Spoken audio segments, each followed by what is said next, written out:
প্রকৃতিতে এক আশ্চর্য জিনিস দেখা গেল আজ।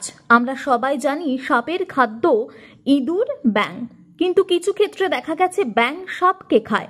আজ এই বিরল মুহূর্ত সরাসরি দেখা গেল হাওড়া জেলার বাগনানের হেলান গ্রাম পঞ্চায়েতের ছয়ানি গুজরট গ্রামে।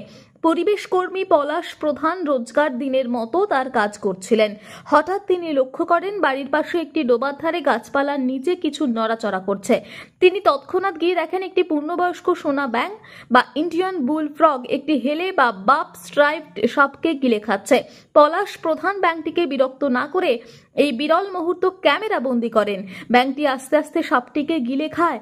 পরবর্তীতে তিনি পুরো ঘটনাটি বন্যপ্রাণ সংরক্ষণকারী চিত্রক প্রামাণিককে জানান।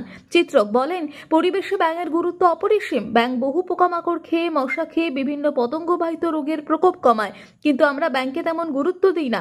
একটা পূর্ণবয়স্ক কোলা ব্যাঙ, সোনা ব্যাঙ, কালাচ ও চন্দ্রবোড়ার মতো প্রচুর সাপের ছানা খেয়ে নিয়ে পরিবেশে সাপের সংখ্যা নিয়ন্ত্রণ করে, কিন্তু জলাভূমি ভরাট, পুকুরের পাড় বাঁধিয়ে দেওয়ার জন্য ব্যাঙের প্রজননের সমস্যা হচ্ছে এবং ব্যাঙের সংখ্যাও কমছে।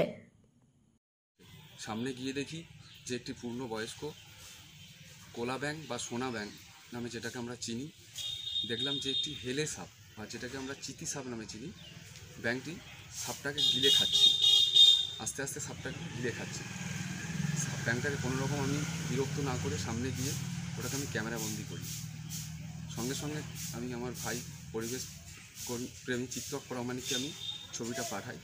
সে দেখে অবাক হয়ে যায়। সে সঙ্গে সঙ্গে আমাকে ফোন করে যে এটি একটি বিরল ঘটনা।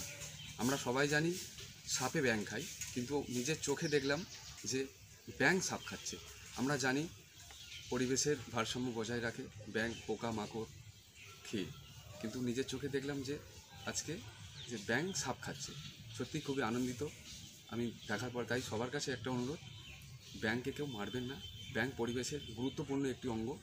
ব্যাঙ ছোট ছোট সাপ খেয়ে পরিবেশের ভারসাম্য বজায় রাখে।